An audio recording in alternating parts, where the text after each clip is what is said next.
রাকসু নির্বাচনে শিবিরের প্যানেলে নারী সমন্বয়ক ও সংখ্যালঘু জিএস পদে লড়বেন সাবেক সমন্বয়ক।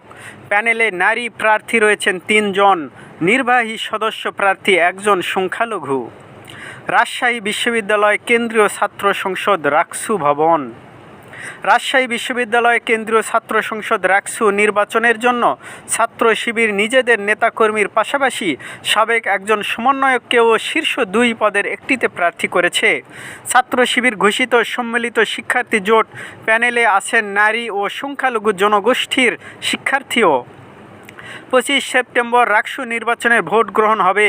ছাত্র শিবির ৭ সেপ্টেম্বর প্যানেল ঘোষণা করেছে। তাদের প্যানেলে সহসভাপতি ভিপি প্রার্থী, সংগঠনটির বিশ্ববিদ্যালয় শাখার সভাপতি মোস্তাকুর রহমান, সাধারণ সম্পাদক জিএস পদে লড়বেন বৈষম্য বিরোধী ছাত্র আন্দোলনে রাজশাহী বিশ্ববিদ্যালয়ের সাবেক সমন্বয়ক ফাহিম রেজা। সহ সাধারণ সম্পাদক এজিএস পদে তাদের প্রার্থী সোচ্চার স্টুডেন্ট নেটওয়ার্ক নামের একটি সংগঠনের বিশ্ববিদ্যালয় শাখার সভাপতি সালমান সাব্বির। প্যানেলে নারী প্রার্থী রয়েছেন ৩ জন। নির্ধারিত ২ নারী পদ ছাড়াও সমাজসেবা সম্পাদক পদে লড়বেন ১ জন নারী। নির্বাহী সদস্য পদে সনাতন ধর্মাবলম্বী ১ জনকে রেখেছে শিবির। জুলাই আন্দোলনে এক চোখ হারানো দীপ মাহবুবও প্রার্থী হয়েছেন ছাত্র শিবিরের প্যানেল থেকে। ছাত্র শিবির বলছে, সংগঠনের বাইরের দক্ষ ও যোগ্য শিক্ষার্থীদের প্রার্থী করেছে তারা। এ বৈচিত্র্যই তাদের প্যানেলকে ইনক্লুসিভ, অন্তর্ভুক্তিমূলক করেছে। এটাই তাদের শক্তির জায়গা। আরও পড়ুন, ম্যানুয়াল পদ্ধতিতে ভোট গণনা সহ ১২ প্রস্তাব ২ প্যানেলের। Please subscribe and click bell icon to get more update.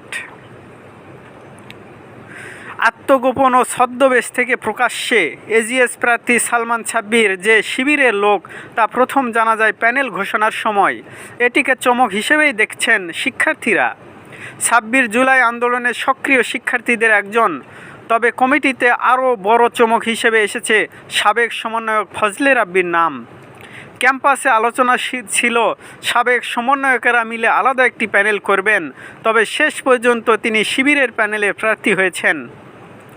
July গণ অভ্যুত্থানে আওয়ামী লীগ সরকারের পতনের আগে আত্মগোপনে থেকে সাংগঠনিক কার্যক্রম চালাতো ছাত্র শিবির। পরিচয় গোপন করে বিশ্ববিদ্যালয়ের বিভিন্ন সংগঠনের কমিটিতে থাকতেন শিবিরের নেতাকর্মীরা। জুলাই গণ অভ্যুত্থানের পর তারা নিজেদের পরিচয় সামনে আনতে থাকেন। তখনই জানা যায় সংগঠনটির নেতাকর্মীদের অনেকে জুলাই গণ অভ্যুত্থানে সক্রিয় ছিলেন। গত ৭ জানুয়ারি শিবিরের বিশ্ববিদ্যালয় শাখা কমিটি ঘোষণা করা হয়। কমিটি হওয়ার পর থেকেই